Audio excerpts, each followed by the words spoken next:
আসসালামু আলাইকুম সবাইকে নতুন একটা ভিডিওতে স্বাগতম। বন্ধুরা, আজকের এই ভিডিওতে আপনারা যারা একেবারে বেসিক থেকে ইংরেজি ভাষা শিখতে চান তাদের জন্য, এবং বিভিন্ন স্কুল পড়ুয়া যারা ইংরেজি গ্রামারে দুর্বল আছেন, আপনারা একবারে বেসিক থেকে যে ইংরেজি শুরু করবেন তাদের জন্য আজকের এই ভিডিওগুলো।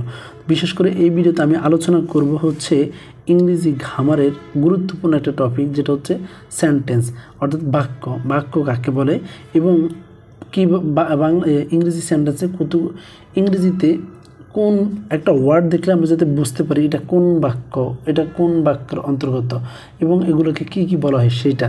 তো দেখেন, আমি এখানে আমার যে একটা বই, এটা খুবই একটা সিম্পল। এখান থেকে মূলত আপনারা যত ভালো লেভেল থেকে আমার এই বইটা সাজানো, তো আপনারা যদি এই বইতে একটু ফলো করেন তাহলে খুব সহজে বুঝতে পারবেন কোন বাক্য কোন সেন্টেন্স। কারণ এইগুলো যদি আপনি না বুঝেন তাহলে এই যে ভালো করে এগুলো বুঝবেন না। বিশেষ করে আমরা কথা বলতে গেলে এইরকম হয়, এটা একটু লক্ষ্য রাখেন। যেমন সেন্টেন্স নয়, আর এখানে লেখা আছে সেন্টেন্স। যেমন ইজ বেলা বয়ে, এটা কি পরিপূর্ণ সেন্টেন্স না। বা আই প্লেইনিং এম, এটা কোনো হয় এটা কি, এটা কোনো বাক্য হয়? এটা কোনো পরিপূর্ণ বাক্য নয়। আবার এখানে যদি দেখি পুনরায়, বেলাল ইজ এ বয়, এই কথাটা যেরকম আমরা সবাই অ্যাভেলেবেল জানি, যেমন is a student, Karim is a student, হ্যাঁ, বা করিম ইট এ রাইস, এই কথাগুলো যেরকম বাক্য টাইপের হয়। আর যদি বলি এরকম করিম রাইস এ ইট, এরকম যদি বলি উলট পালট, তাহলে এগুলো সেন্টেন্স হয় না। তো সেন্টের গঠন কাঠামো, যেটা দ্বারা মনের ভাব কি সুন্দরভাবে প্রকাশ পায়, সেটাই বাক্য। তো আশা করি বাক্যের ইয়েটা বুঝছেন। তারপরে আমরা যদি বইয়ের ভাষা একটু দেখি, একাধিক ওয়ার্ড একত্রে পাশাপাশি বসে মনের ভাবে, দেখেন, মনের ভাব সম্পূর্ণ প্রকাশ করলে তাকে সেন্টেন্স বলে। এই কথাটাই মূল বিষয়, হ্যাঁ। কারণ এইখানে যদি আমরা এই সেন্টেন্সটা দেখি, এই সেন্টেন্স ইজ বেলা বয়, এটা দ্বারা কিন্তু সম্পূর্ণ প্রকাশ পায় না। আবার পুনরায় যদি বেলাল ইজ এ বয়, এটা সম্পূর্ণ একটা বাক্য, এটা দ্বারা বেলাল একজন বালক, এইটা সম্পূর্ণ প্রকাশ পায়। বা আই এম এ স্টুডেন্ট, আমি একজন ছাত্র, এইরকম প্রকাশ পায়। তো আশা করি আপনারা যদি নিচের এইগুলো দেখেন আরও ক্লিয়ার হবেন। তো দেখেন, এখানে আরও কিছু উদাহরণ দেওয়া আছে। যেমন রুবেল ইজ এ স্টুডেন্ট, দেখেন এই কথাটা দ্বারা যতটুকু অর্থ সুন্দরভাবে প্রকাশ পাইছে। পরবর্তীতে যদি দেখি, যেমন they play are you reading a book, আবার একটা কি প্রশ্নবোধক বাক্য আছে। তো এখানে কথাটা দ্বারা কি অত সুন্দর করে মনের ভাব প্রকাশ পাইছে? অবশ্যই না। তো সেক্ষেত্রে সেন্টেন্সের এই বিষয়গুলো বুঝতে হলে আপনাকে সেন্টেন্স ভালোভাবে বুঝতে হবে। তো প্রথমত আমরা যদি দেখি সেন্টেন্সের প্রকারভেদ। সেন্টেন্স প্রধানত 5 প্রকার। 1 assertive sentence, 2 interrogative sentence, 3 imperative sentence, 4 objective sentence, 5 exclamatory sentence. তো এই 5 প্রকার ইংরেজিতে যত বাক্য আছে সবগুলো এই 5 প্রকার এর বাক্যের মধ্যে অন্তর্গত। তো অ্যাসার্টিভ সেন্টেন্সটা কি? অ্যাসার্টিভ সেন্টেন্সটার মধ্যে যদি আমরা একটু বলি, এখানে নিচে লেখা আছে সব কিছু অ্যাসার্টিভ। ধরেন এখানে যে এখানে আমার অনেকগুলো বাক্য আছে, যদি এগুলো দেখেন, এই যে দ্য স্টুডেন্ট কি অ্যান্সার্ড অল কোশ্চেন কারেন্টলি, এখানে বলতে হয়েছে যারা বিচক্ষণ স্টুডেন্ট তারা সবগুলো বাক্য সবগুলো অ্যান্সার অ্যাকুরেটলি দেয়। তো এটা দ্বারা কথা যেমন বিবৃতি পাইছে, হ্যাঁ। বা আমরা যে প্যারাগ্রাফ লিখি, ওইখানে যে সেন্টেন্সগুলো লিখি, এই যে এখানে নিচে লেখা আছে I work at a week job to argument my income, তারা আমার আয় বাড়ানোর জন্য সাপ্তাহিক ছুটির দিনও আমি একটি চাকরি করি। এই কথাটা সেন্টেন্স। যদি আমরা এখানে একটু দেখি, এই যে অ্যাসার্টিভ সেন্টেন্স, যেটা মূলত বিবৃতিমূলক। যেমন এখানে লেখা আছে দ্য বয়েজ প্লেজ, হ্যাঁ, দ্য বয় প্লে, বা বালকগুলি খেলা করে। আবার শি গোজ টু স্কুল, সে স্কুলে যায়, হ্যাঁ। এখানে সে অর্থ হয়েছে মেয়েদেরকে বোঝাইছে। এগুলো আবার পরে ক্লাসে আলোচনা করবো ইনশাল্লাহ। তো আশা করি অ্যাসার্টিভ সেন্টেন্সটা বুঝতে পারছেন। ইন্টারগেটিভ সেন্টেন্স, এবার আসি আমরা ইন্টারগেটিভ সেন্টেন্স। ইন্টারগেটিভ সেন্টেন্স মূলত ওই সকল বাক্য, যে সকল বাক্য দ্বারা কাউকে প্রশ্ন করা হয়। যেমন আমরা যদি বলি, আপনি কি আজ দুপুরে ঘুমিয়েছেন, বা আপনি কোথা থেকে এসেছেন, এই কলমটা কি আপনার? এই যে প্রশ্নগুলো করা, হ্যাঁ, এগুলো সবগুলো ইন্টারগেটিভ বাক্য। বা হাউ ওল্ড আর ইউ, আপনার বয়স কত? বা হোয়াট আর ইউ ডুইং, আপনি কি করছেন? এই যে প্রশ্ন করা, এগুলো সবগুলো ইন্টারগেটিভ। পৃথিবীতে যত ইংরেজিতে বাক্যে প্রশ্ন করা সবগুলো ইন্টারগেটিভ বাক্যের অন্তর্গত। তো আশা করি ইন্টারগেটিভ বাক্যের যদি আরও কয়েকটি উদাহরণ দিই তাহলে বুঝতে পারবেন। যেমন এখানে লেখা আছে ডাজ হি ইট রাইস, সে কি ভাত খায়? দেখেন এখানে প্রশ্নবোধক একটা চিহ্ন আছে। ইন্টারগেটিভ বাক্য চেনার সুন্দর একটা প্রশ্ন হচ্ছে, প্রথমে হচ্ছে প্রশ্নবোধক মানে হচ্ছে মানে WH ওয়ার্ড থাকবে, আর সর্বশেষে হচ্ছে কি প্রশ্নবোধক চিহ্ন থাকবে। এই যে প্রশ্নবোধক চিহ্ন আছে সবগুলোতে, এবং বাংলা বাক্য সেম। তো দেখেন এখানে আবার নিচে লেখা আছে হোয়াট ইজ ইউর নেম, তোমার নাম কি? হ্যাঁ, এই যে আমরা হোয়াট, এটা হচ্ছে এগুলোকে বলা হয় WH কোশ্চেন। যতগুলো হচ্ছে এই WH কোশ্চেন দিয়ে প্রশ্ন করা হবে সবগুলোই হচ্ছে কি প্রশ্নবোধক বাক্য। আশা করি প্রশ্নবোধক বাক্যটা বুঝতে পারছেন। এখন আমরা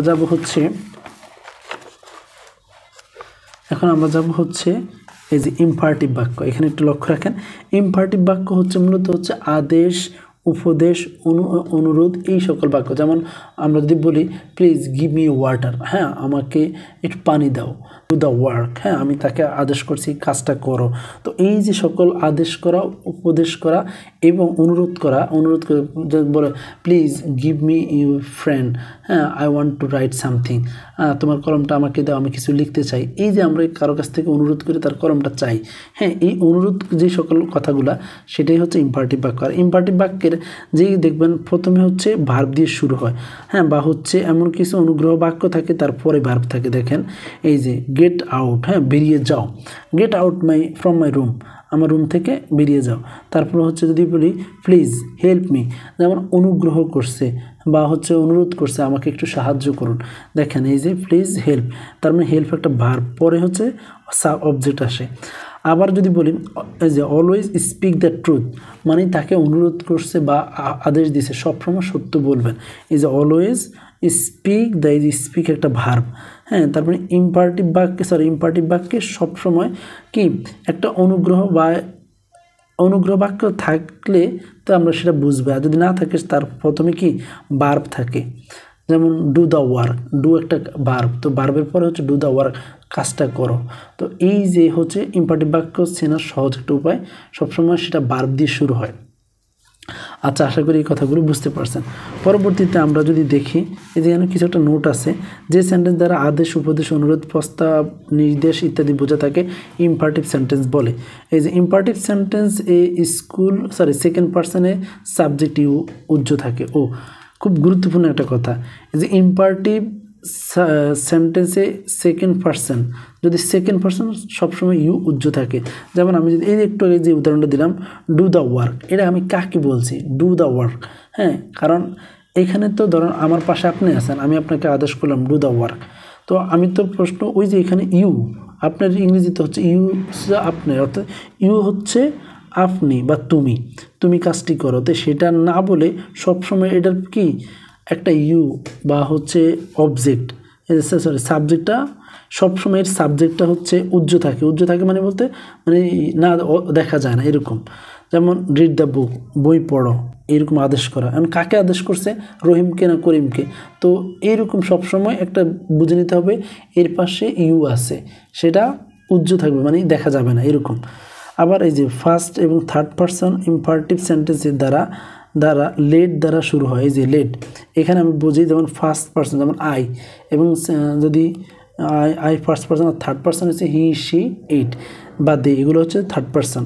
তো সেই ক্ষেত্রে দেখেন এই যে এখানে কী লিখেছে লেট হিম গো, তাকে যেতে দাও। লেট হিম, এই যে এটা হচ্ছে থার্ড পারসন। আবার এখানে দেখেন এই যে এটা হচ্ছে third person, let us do the work, তার মানে লেট দিয়ে থার্ড পারসন এবং ফার্স্ট পারসন বাক্যগুলো শুরু হয়। চলো আমরা কাজটি করি, let us do the work, চলো আমরা কাজটি করি। তো আমরা কাজ করি বা হচ্ছে আদেশ, উপদেশ, এই সকল কিছু কি ইম্পারেটিভ বাক্যের দ্বারা বোঝায়। আর অপটেটিভ সেন্টেন্স যেটা দ্বারা হচ্ছে আশীর্বাদ বা হচ্ছে দোয়া করা, এক কথায় আমরা কোনো কিছু কাউকে দোয়া করব, সেটাই হচ্ছে অপটেটিভ বাক্য।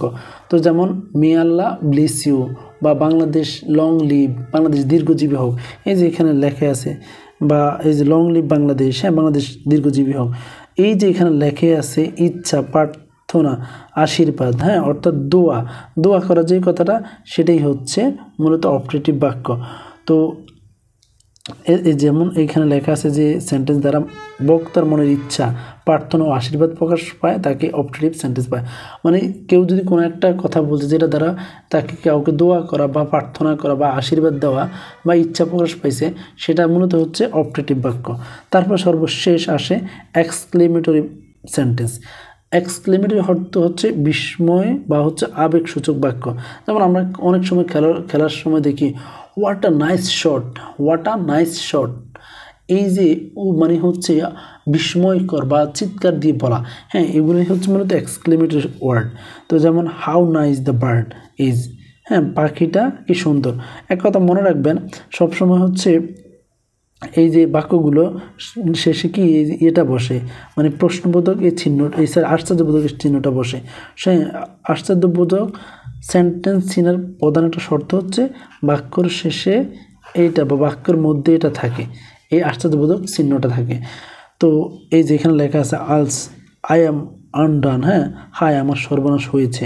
তো সেম এইরকম অনেকগুলো ওয়ার্ড আছে। হোয়াট আ নাইস শট, উফ ওয়াও কত সুন্দর আল্লাহর পৃথিবী। এই যে আশ্চর্য হওয়া, বিস্ময় হওয়া, এগুলো হচ্ছে কি এক্সক্লেমেটরি ওয়ার্ড। আর এক্সক্লেমেটরি ওয়ার্ডের মধ্যে বা শেষে এই আশ্চর্যবোধক চিহ্নটা থাকে। তো আশা করি এই 5 প্রকার সেন্টেন্সের বিষয়টা বুঝতে পারছেন। তো পরবর্তীতে আমরা হচ্ছে এগুলো নিয়ে আলোচনা করবো, অ্যাফার্মেটিভ ও নেগেটিভ। হ্যাঁ, অ্যাফার্মেটিভ থেকে নেগেটিভ করা এবং নেগেটিভ থেকে অ্যাফার্মেটিভ করা। তো ইনশাল্লাহ আশা করি পরবর্তী ভিডিও পর্যন্ত সবাই অপেক্ষা করবেন। সে পর্যন্ত ভালো থাকবেন, সুস্থ থাকবেন। দেখাবো অন্য কোনো ভিডিওতে। আসসালামু আলাইকুম।